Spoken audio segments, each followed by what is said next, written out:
নতুন সরকারের কাজকর্ম নিয়ে প্রশ্ন কুলটি সমস্যার সমাধানে ডিএম অফিসে স্মারকলিপি কংগ্রেসের।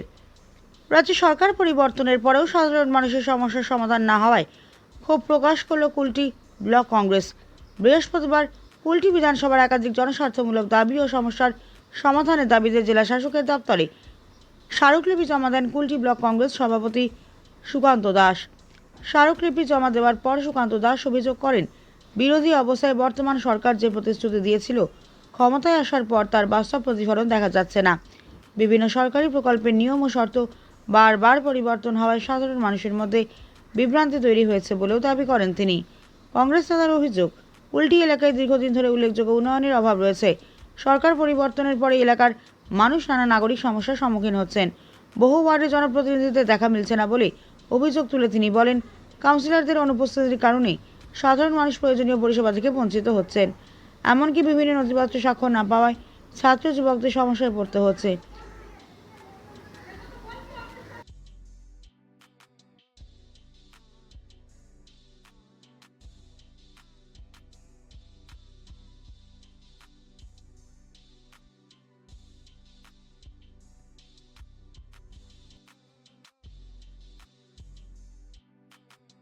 उन सब लोगों को वोट देने के अधिकार से वंचित किया गया।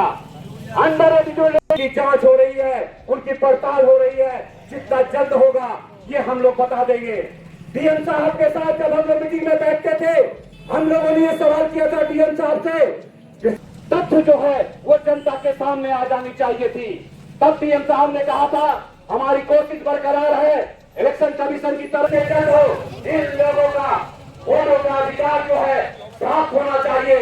सही ढंग से जहाँ के पहले से रखा गया हो, उनको किसी भी साजिश की तरह उन्हें बात नहीं देना पड़ेगा, क्योंकि जब तक ये आप फैसला नहीं करते उनको वोटर कार्ड नहीं बनता।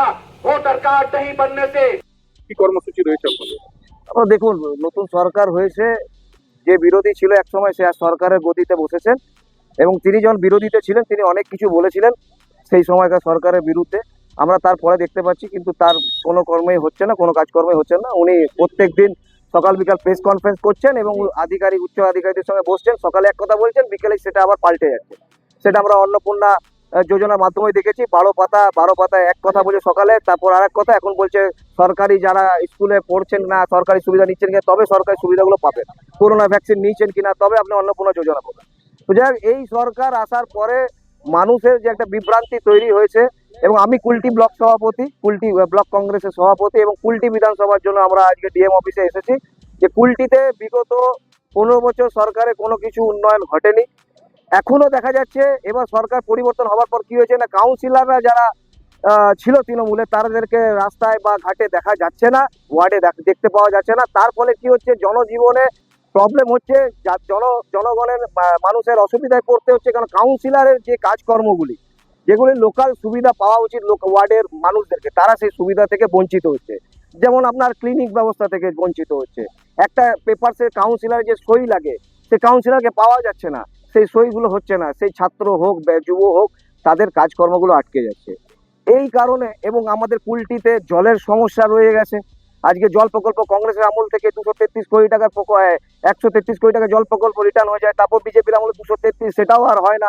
তো আমরা বর্তমানে সরকারকে বলতে চাই যে অনেকগুলো আঙনবাড়ি রয়েছে যেখানে জলের সমস্যা হচ্ছে, মানুষের জলের সমস্যা হচ্ছে। আমরা চাই যে জলের সমস্যাটা তাড়াতাড়ি মিটুক। গরম তো দেখতেই পাচ্ছেন, বর্ষাও উড়ে গেছে, গাছপালা কেটে দিচ্ছে আদানি আম্বানি, তারা মহল তৈরি করছে। তাহলে হিন্দুদের ভোটে বিজেপি সরকার রাজত্বে এসছে, সেই বিজেপি সরকার আজকে প্রথমে মুসলিম তাড়া থেকে হিন্দুদের ওপরে আজকে টর্চারটা করছে। আজকে যে ঘর বাড়িগুলো ভেঙেছেন, আপনি আবাস যোজনা প্রকল্পে তাদেরকে আগে ঘর বাড়ির ব্যবস্থা করুন। এত ল্যান্ড মাফিয়ারা সরকারি জমিগুলোকে ক্যাপচার করে নিচ্ছে, চুরি করে অন্য নিজের নামে বিক্রি করে নেওয়া হচ্ছে, করে তাদের মাথার ছাদ এবং পরে পেটের খাবার সব ছিনিয়ে নিচ্ছে। এইগুলো জাতীয় কংগ্রেস মেনে নেবে না।